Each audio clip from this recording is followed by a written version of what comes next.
At Pfizer, we are committed to listening to and learning from patients and their care teams so that we can work to help address their unmet needs. From early discovery to clinical trials, through approval and use of our medicines, patients are at the heart of everything we do. Learn more at cancer.pfizer.com. Listen, all you New Yorkers.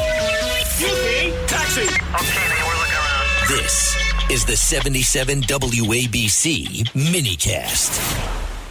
Live in New Mexico, we're in touch with Eddie Aragon, key media figure in New Mexico. You and I are talking about the horrendous case of a beautiful child who disappeared a few years ago. I'm bad with names. Sum up that news story, and please share your new information on it, Eddie Aragon. Welcome to the other side of midnight. Hi. All right, welcome back. All right, thanks, Walter. I appreciate it. Actually, I wanted to hit on General McCaslin. Last time that we had actually talked, we talked about Marilyn Cannon, of course, John Benet Ramsey, but General McCaslin, there is new information, Walter, that just came out here. He, of course, is the Air Force general here in New Mexico. He was considered the UFO gatekeeper, and he disappeared on February 27th of this year. And finally, there's been no information. This has been silent. There's all sorts of speculation about, whether or not he intended to leave, if something, came and took him. We actually now have information from the Bernalillo County Sheriff's Office, that's the county that we're broadcasting from. And it is full of witness interviews. Also has the testimony or the interviews of his wife, which is, really important and gives you sort of his last steps before disappearing. And the last verified sighting, Walter, is of General Neil McCaslin, occurred a day before. And it was at an REI store. I'm not sure if you know what the REI is, but it's a recreational store. Nobody knows what it is. Listen. It's a high-end. Nobody knows what it is. You're going to have to explain from scratch what it is. But more importantly, you've just said, well, this is there and this is there and this is there as in an article. No one's going to read the article. I need to know what it says. What does it say? Yeah, well, there's no article. This is the first of its kind that's actual reporting. Because what's the first of its kind? I had to submit a request for information from Bernalillo County. Nobody has reported upon this yet. He was what has been revealed? So he was last seen at REI, a outdoor recreational store, the day before in the afternoon, and that's where his last public appearance was. And all of this information that has come out from a visual inspection from the photograph that has looked at him, he's actually he had a pickup order, okay, that he had placed for first aid kits, plural. Okay, he has multiple first aid kits in his hand as he's walking out, and it's a package consistent with an in-store pickup because there's also the receipt. It's a white paper that's folded over. So a couple of these have now circulated on Reddit that has now gone out, and it resembles a specific type of first aid kit that is bought at this recreational store. So this would sit sort of contra to him, being one unplanned. This was definitely a planned outing, and his wife actually corroborates and verifies this. Also, this would go contra against him doing any sort of self-harm. He had no intent on self-harming himself. So he's gone through a lot in the prior year, and we'll get to that momentarily. So Susan McCaslin, his wife, described his, morning habits as very consistent. He takes his yogurt and oatmeal every morning. He seemed normal on the day that he vanished. But she noticed a certain neediness that morning. And so that neediness, he wanted to remain close to her. This was not like him, okay? She had to leave for an appointment at 10 a.m., and it stood against his, general, feeling of needing to be independent all the time. I mean, after all, he was, running the Kirtland Air Force Base UFO program. Yes, the Gateway UFO program. So there were a couple of unusual kind of departures from his normal routine. He left behind his cell phone and the watch that he always wore. It's a white watch. There's a picture of it in the RAI video. That it's a digital watch. It's not like an Apple Watch, which could track, where he's going and what he's doing. And he also had a utility tool that was left behind. He had been wearing an outfit earlier when he saw his wife, but then he changed. Okay.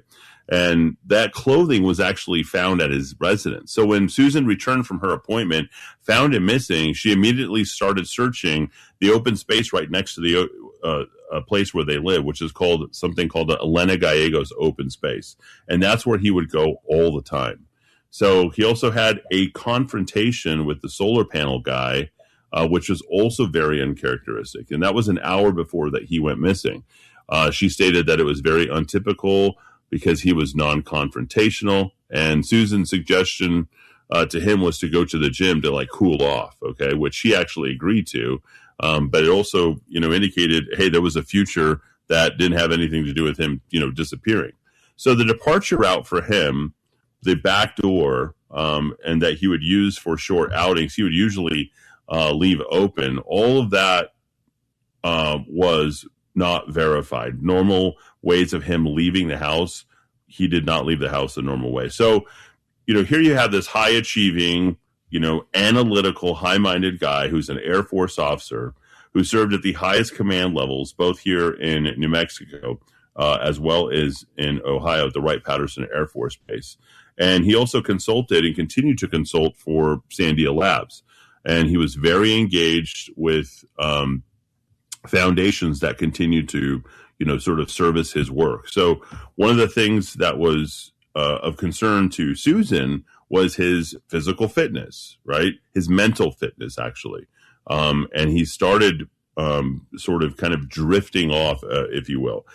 She reported in the interview to the Bernalillo County Sheriff's Office ongoing struggles with anxiety, depression, and they were working at the time. Right. We're on WGN in Chicago. That's a completely different scenario than we've heard up till now. Eddie Aragon, New Mexico, broadcaster. Go ahead, reveal more information about the Major General who disappeared 2 months ago, left his home. We don't know how he left his home, left in a way that was unusual according to his wife. This was a stable guy. What's going on here? So they were looking for a prescription. They were trying to get the meds right, so to speak, right? His doctor had described him as very, very sharp, very, very intelligent, but also referred him to another specialist for cognitive decline. So not his normal doctor. He was starting to see somebody different. And this indicates, some credible level of concern for the first time. Here's what happened to him in the past year. He faced multiple losses. Listen to this. His father died. His mother entered a memory care facility. And then also there were 3 deaths that occurred within a very short period on his natural father's side. And so, he was starting to, think about his own mortality, I think, at that time, given this number of losses that he was happening. So, some of the witnesses, who have also been interviewed in his family or people that knew him, describe him as very reserved. He didn't confide in any sort of, friends. He didn't have close associates in that way. He was very emotionally open with a female friend that he met via a bike club. That's all that we can basically find.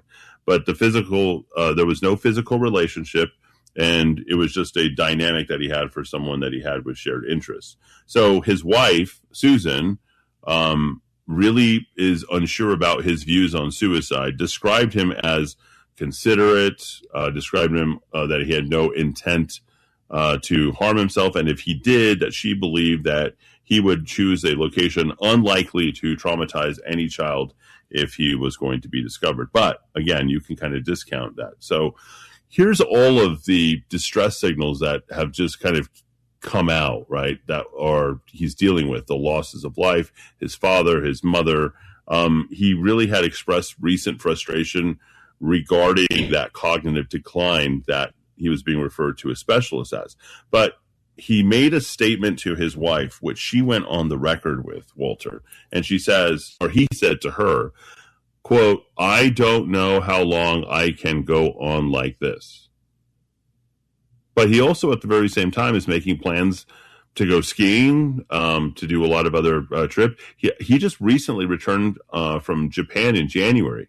But some of the people that he went with that were also interviewed said that he only skied 3 of the 6 prepaid 6 days because he had GI issues. He had basically what was a runny gut. So he had a lot of difficulty lately before he disappeared in February of him finishing sentences, which is all very inconsistent with his usual character. So this is a person who was stressed. And on the day that he went missing, that final confrontation, as I mentioned before, that solar panel worker was very unusual. And if you've seen people who are starting to experience cognitive decline, they have more of a tendency for these types of conflicts. So here we are at this point where we're not sure what really happened to him, but it seems to me, based upon the first aid kit, based upon his conflict that was there, and given what he had gone and his losses over the last year, that, he was likely in a very distressed state at the time of his disappearance. Now, the Bernalillo County Sheriff's Office is doing everything that it can. They've been actively searching. Right. Well, we assume that, but this is sure. This is that's press release stuff. I don't care. This is a lot of information about his state of mind, because up till now, all we heard was that he was fine. He was a major general, a big deal. His wife said if he wants to disappear, he'd know how to disappear. It was a non-event. Now you've revealed that this man was a mess. He was. The night before, he had a dinner. So this was the night before he went missing, and this is after the photos that have come out from that recreational place where he was buying those first aid kits. A colleague and a board member of an entity called Kirtland, which is our Kirtland Air Force Base here, Kirtland Partnerships, Neil McCaslin was uncharacteristically quiet, kind of spacey. Normally, he is very engaged. He's very knowledgeable. He's very talkative with the person that he's there. And the colleague affirmed that he had high-level access, but stated uncertainty about, his current retired status. Like, that's the way he was talking about things. The security that was there stated that Neil's ID card had not been swiped at Kirtland Air Force Base in quite a while. So if he was disappearing from Susan, he wasn't going to Kirtland Air Force Base, where he continued to have gate access through which is just down the street from where we're at, about 4 miles, where he would get access. His card had not been scanned in months. So McCaslin, one last thing should be noted in all of this. This is a person who leveraged technology. Those GPS devices, all those things that people, use so they can track themselves. He had multiple tracking devices. All right. He had a Garmin watch. He had a beacon. He had something called an InReach satellite device. But all the most recent tracking logs on all those devices, the most recent activity he had was September of 2025, nearly 6 months since the last time he was using that stuff to track. So also the big thing that has actually come out right from the inception was his wife stating that 38 caliber of the Smith & Wesson revolver, was missing from his storage locations. But to this day, Bernalillo County Sheriff's Office was not able to verify that detail within all of their investigations. Eddie Aragon, broadcaster in New Mexico, up to date on the Major General who disappeared a few months ago, about 2 months ago now, and no one had a clue where he was. Well, it turns out he wasn't the stable Major General that we were believing he was. He was a freaking mess and had a lot of reasons to disappear. Remember, the man left the house without his cell phone, but he did take his Glock, an unusual choice for a morning walk. Eddie Aragon, thank you for that update. Do you have anything else we need to know about Jerky, Jeffrey Epstein, other disappearances, any other updates? I'll have more for you tomorrow on that front. The McCaslin stuff has kind of got me a grip today, and it's the biggest story, I think, of 2026 with regard to disappearances. Absolutely, absolutely. Eddie Aragon in New Mexico, thank you very much for being on the other side of midnight with Walter Sterling.